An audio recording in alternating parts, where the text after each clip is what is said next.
In every season of Ninjago, there will always be the big bad of the season, and honestly, a lot of Ninjago's main villains are really interesting. But aside from the fact that they're interesting, they do most of the time present a genuine threat to Ninjago and the ninja themselves. But in Season 3 on an overall, we have been introduced to the character of Thunderfang, and honestly, he has been anything but a threat in my opinion. And that is a shame, because in Ninjago Dragon's Rising we have had some decent villains. I mean, the most occurrent one of the bunch being Raz is one of the best villains we've ever had in Ninjago. But the thing is, something went terribly wrong in my opinion when it comes to Thunderfang, and I want to explain what the problem with him truly was. Because not only were we introduced to Thunderfang and he was presented to us as one of the biggest threats in all of Ninjago and in all of the merged realms in general, you will find that he was one of the least threatening of the bunch. And I'm going to present how there is such a unique problem with Thunderfang and honestly how they simply could have fixed it. But I will say before I get into anything else, I am not a writer. The fantastic team over at Ninjago do such a stellar job, and honestly, I couldn't even hold a candle to the work that they have produced. But these are just some very small details that I would personally change that I do think would have made all the difference when it comes to Thunderfang. But let me not waste any more of your time, and let's talk about the problem with Thunderfang. The biggest thing when it comes to Thunderfang is the fact that he was established to be very powerful. The thing is that he had so much weight put behind him and he has so many amazing feats in his past, he was definitely set up to be the biggest threat that we should have seen within the land. Remember that before now, he was the highest Arc Dragon within the Dragon Army. He was a general of the Dragon Army, and he was the one that possessed every single ability when it came to the power of Chaos. And the thing is that he only ever grew stronger because his Chaos powers were fueled by the souls, and back during the wars between the dragon and the Oni, he absorbed Oni souls, and it only increased the abilities that he actually had.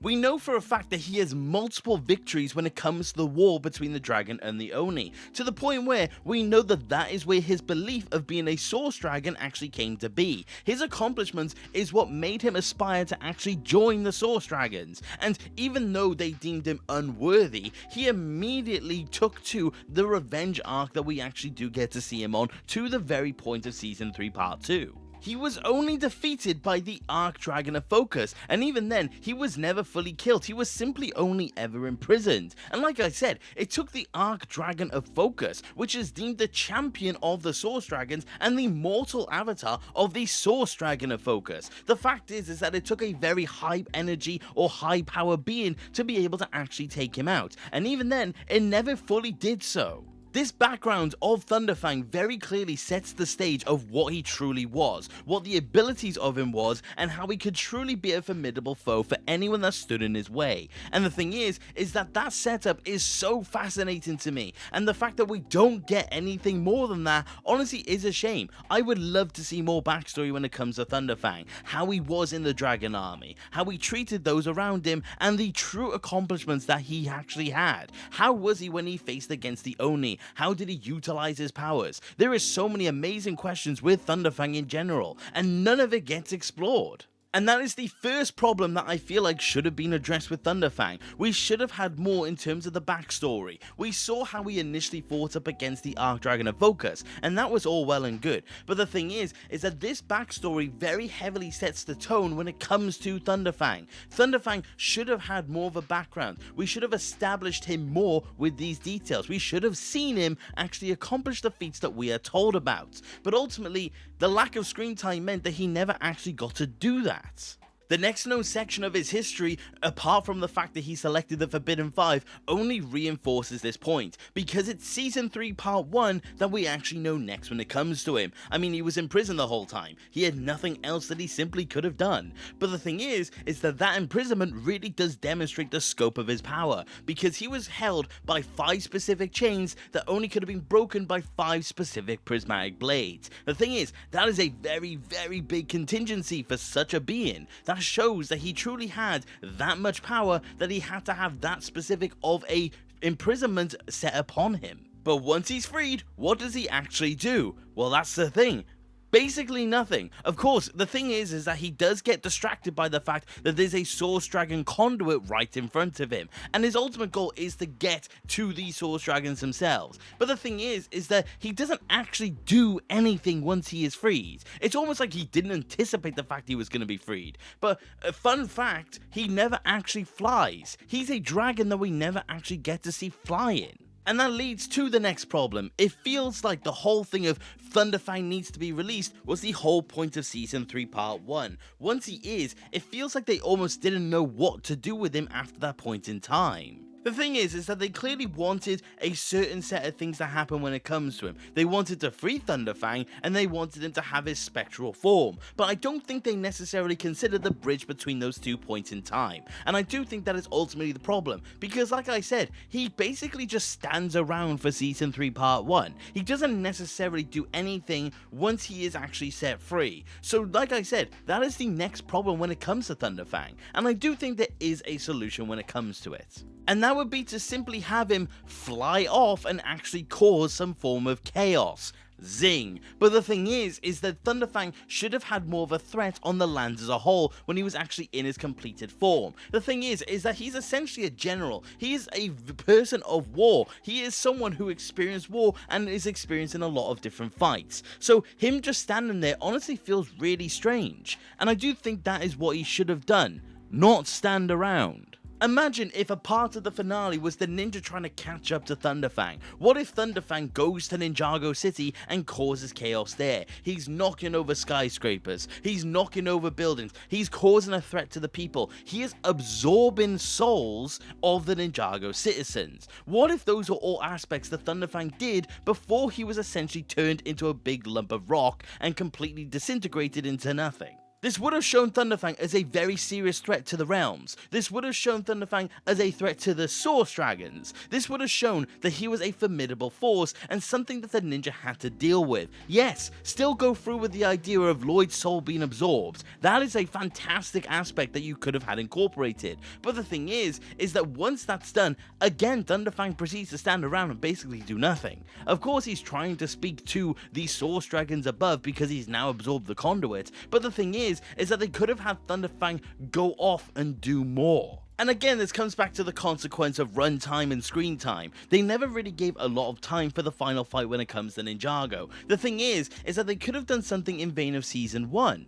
where the fight starts maybe just an episode earlier, and then the consequences of that fight is in the final episode. So, say you take out one of the other arcs from the season itself, because there were things that you could have taken out of Season 3 Part 1. You could then have had it in place of more time with Thunderfang and having him truly cause chaos around the realms. But sticking to what actually happens within the show, in the end, Aaron decides to throw the life elixir, and that is what causes Thunderfang to calcify, and he disintegrates because of the loss of all the souls, which I do think is interesting, because it implies that Thunderfang couldn't exist without the souls themselves, which I guess kind of leans into the whole thing of Thunderfang, but I would like some more explanation when it does come to that later down the line. But of course, it does take Thunderfang out, and he's in the spectral form, so he's instead going to absorb souls that way, and that is how he's going to make his return and stand up against the Source Dragons. And I will say, this only kind of reinforces my point about what they could have done differently, where they actually have Thunderfang go out to the different lands and actually absorb souls that way. If Thunderfang's plan in Part 2 is to absorb souls, and that is how he's going to gain enough power,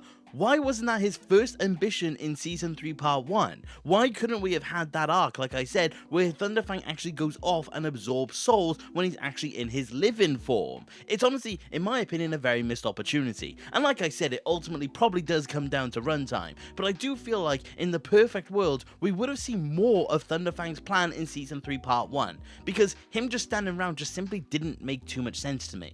The thing is that we then move on to Season 3 Part 2, where in my opinion the problem only persists. The thing is that Thunderfang stands around for most of the season absorbing souls, and it is presented to us like it's this massive threat. We see the Source Dragons get into an argument over this because they truly do fear the return of Thunderfang, and we see them go over how they should handle it, what they need to do. But the thing is that it is firmly established that the Source Dragons are absolutely terrified of the fact that Thunderfang is doing this. We are presented with this absolute fact from the Source Dragons. We are presented with this complete and utter confirmation that they are terrified of Thunderfang when it comes to this regard. And Thunderfang only gets more powerful. He acquires this new armor, he acquires these new profound abilities that we do get explained to us, but we never see. And the whole fact that we don't see it is only amplified in the fight with him and the Archdragon once more. Thunderfang is given the idea that he is now all powerful. This is the most powerful he's ever been. He is on a whole new level when it comes to his actual abilities. And then the Source Dragon turns up and completely mops the floor with him. Or more specifically, Lloyd and Aaron, who actually spend most of that fight not even realizing they're actually involved. And as soon as they are involved, it doesn't really take a lot for them to actually then be able to re-defeat Thunderfang. Of course, they are using the power of the Archdragon to focus, but it is implied that Thunderfang is on a much higher scale with his soul energy absorbed, and he is defeated by the exact same means as he was all that time ago. So what even was the point of that power-up? The fact that he does this whole power-up and it takes a whole season for him to establish that he is getting powered up to be able to take on the sources, only to be defeated by the exact same thing, and not even imprisoned this time, actually destroyed, is kind of beyond me. So we have spent a whole season seeing him getting powered up for seemingly no reason. And that is the final of the major problems with Thunderfang. Why is it that whenever he does anything to establish himself as this major threat, does it get so easily countered by things that shouldn't really be the case anymore? Of course, you could imply that the Archdragon of Focus was the champion for a reason, and they were that powerful for a reason, but the thing is that Thunderfang wouldn't be getting powered up like this if he knew that it still wasn't enough to be able to take on the Archdragon, never mind the Source Dragon. And even then, remember that the Source Dragons considered this to be a major threat to them. So why is it that they're considering it a threat when an Archdragon can still easily take care of the issue? It is hard set that they were afraid of the thing that Thunderfang was doing. They were afraid of the implications and their fate because of Thunderfang's power-up. So for it to be later dissolved simply by the same thing that stopped them once before is really ridiculous. Of course, the Source Dragons do consider resetting the Archdragon out to begin with, but the thing is that they almost act like it shouldn't be enough or wouldn't even be enough at the same time, because again, they were considering the possibility of Thunderfang actually succeeding in his plan. It makes no sense when you look at it in that scope. The only counter to this point is that this time round, the Archdragon did also have a boost, being Aaron and Lloyd. But the thing is that it's ultimately Aaron and Lloyd just fighting on behalf of the Source Dragons, if anything. Or more specifically, the Archdragon. The thing is that Lloyd and Aaron aren't powering up the Archdragon in any way, shape or form. They simply reawakens the Archdragon. So them punching and shooting a beam on behalf of the Archdragon doesn't exactly provide any sort of power boost that would have been able to defeat Thunderfang in this specific instance. It is by all accounts the exact same Archdragon as it was before. And here is why I think the solution to this is simply to not even use the Archdragon to begin with, or use the Archdragon maybe a little earlier in the season, only to have the Archdragon itself fail, because that would have actually shown that Thunderfang was truly more of a threat than he was before, and established him as actually having the power to take on the Source Dragons. And this is how, honestly, they could have adjusted things for this new outcome. And the thing they would have adjusted is Lloyd would have called on the Source Dragon icon of motion that he got in Season 2 Part 2. And he would have used the blade, and he would have called in a Source Dragon to actually help defeat Thunderfang. And that is how he would eventually have been defeated. The thing is that this not only actually shows that a higher power needed to be called in to defeat him, because Thunderfang also became a higher power, it also gives the Source Dragons more of an excuse to actually have their separation arc that we actually see at the end of the season. They could have argued that instead of mortals calling on an Archdragon, they could have said a mortal called on a Source Dragon and actually violated their own beliefs in that way. If they called in a Source Dragon to do the job for them, it would have had more of a reason to suggest that the Source Dragons would have been upset by the abuse of power. You could even extend this point even further and actually done more with calling in a Source Dragon. You could have shown that calling in a Source Dragon would have piqued the interest of Raz, who of course is on his own mission to be able to acquire Source Dragon icons. So take the scenario where a Source Dragon was called into the realm of the merged lands, and had a Source Dragon actually step foot on those lands. You could then have had Raz do something to acquire his own Source Dragon icon of motion. You could have had the Source Dragon being called in as a way to further progress Raz's plot as well, and that could have been a really cool way of intertwining him even further into the overall story of Season 3. Not only would that have intertwined things a whole lot more, it also would have given the Source Dragons more of a reason to not even be of council. What if Lloyd calling in a Source Dragon icon inadvertently gave Raz a Source icon of his own? That would have made the muddy lines of the council already more stronger going into Season 4. It would have made things certainly more interesting, and I think honestly it would have just added anything more to the plot. And that, in my opinion, just simply would have fixed the problems I have with Thunderfang, because not only would he still have ended up essentially on the same road that we do get in Season 3, the thing is that it simply just made him more of a threat and simply gave him more of an impact on the show as a whole. Because like I said, if in Season 3 Part 1, instead of standing around, he actually went out to say Ninjago City and caused havoc, that would have made him more of a threat when he was actually living. And then in his spectral form, requiring a Source Dragon to actually defeat him when he was powered up would have made him really demonstrate the fact that he was truly a threat to the Source Dragon Council. But again, that's just kind of my theory on it.